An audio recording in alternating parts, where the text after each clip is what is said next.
Je me nomme Nana Abdul Joseph.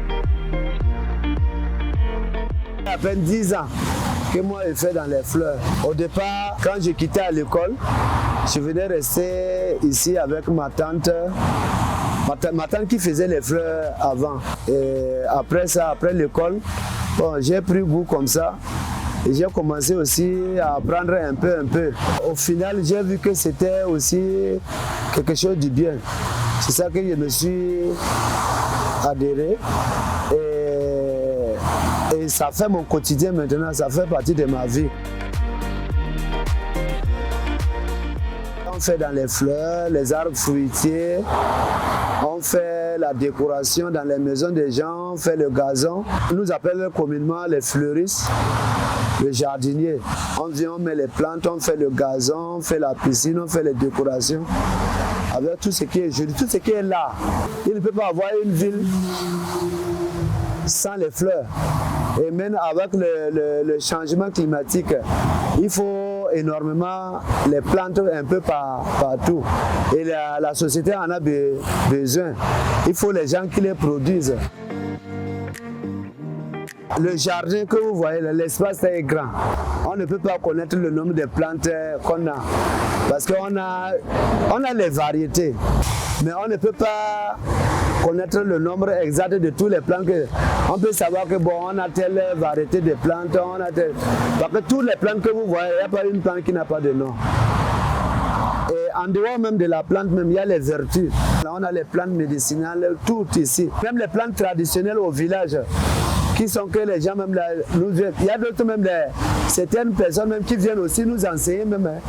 Nous on ne connaît pas, mais on vient nous dire que c'est et après on vérifie que c'est comme ça. Il y a les palmiers, il y a les orangers, il y a les fleurs, il y a les plantes d'intérieur, il y a les plantes qui peuvent rester au salon, il y a les plantes qui peuvent rester à l'ombre, il y a les plantes qui peuvent rester au soleil. Donc les plantes qui restent au soleil ne peuvent pas aller à l'ombre. Les arbres fruitiers, on a les corosol, les pamplemoussiers, les orangers, les palmiers à huile, les avocatiers, les pruniers, les nimiers, bon, etc. On ne peut pas citer, c'est beaucoup. En majorité, les clients viennent sur place, ils font les sélections. Ils sélectionnent les plantes et on discute les prix. Le prix varie selon la taille.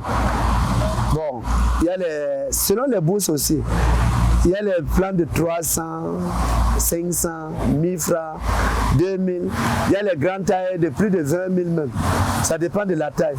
Et les plantes là, il y a les plantes comme ça. Les plantes de 1 an, 2 ans, 3 ans. Nous, on a les plantes ici même qui ont fait même 5 ans. Mais il y a certains clients qui achètent, qui veulent même qu'on peut mettre à la maison. Souvent, on peut te donner un travail qui peut faire 1 semaine, 1 mois, une journée. Donc tu ramasses les fleurs, le client vient choisir tes plantes et tu portes les plantes avec le personnel, vous partez travailler.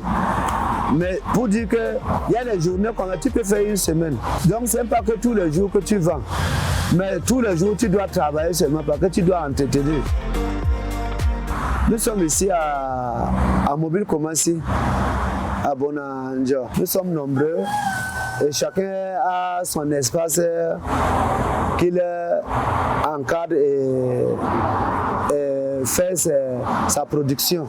C'est la communauté urbaine qui nous encadre. Il y a des gens qui sont ici plus de 20 ans.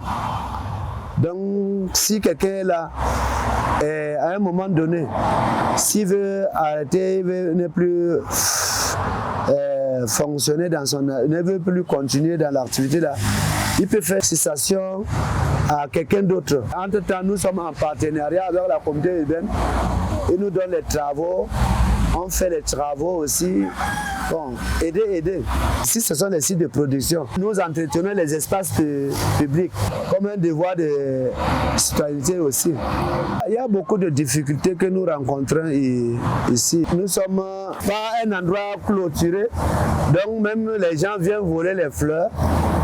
Les gens viennent voler nos matériels et puis il y a le problème de l'eau parce que en saison sèche là, c'est un peu compliqué. Vous voyez qu'il y a les enfants aussi maintenant qui sont intéressés et nous apprenons aussi les enfants comment aussi le métier. Et ceux qui ne vont plus à l'école, qui veulent apprendre un métier aussi s'intéressent. Donc aussi on les forme aussi. On encadre, il y a les filles, il y a les garçons. Les jeunes qui ont la volonté d'apprendre dans le métier, nous on les invite seulement. Moi j'ai à peu près une quinzaine de personnes pour apprendre le métier-ci. C'est seulement la passion. Au fur et à mesure, on apprend chaque jour. Parce qu'il y a les nouveaux plantes, on fait toujours les recherches aussi, les nouveaux cultures. Et on cultive en fonction du besoin de la population. Tous les enfants qui sont les apprenants, on les paye mensuellement. D'abord, chaque jour, on les donne au moins, chaque enfant au moins, il a au moins minimum 1000 francs pour faire manger. Avec le transport qui va rentrer. Et à la fin du mois, on a encore au moins peut-être 30 à 40 000 francs, on le donne aussi, pour que ça encourage l'enfant. Si l'enfant travaille, vient apprendre qu'il n'a pas de quoi aller à la maison, il ne peut pas avoir l'énergie encore pour revenir demain.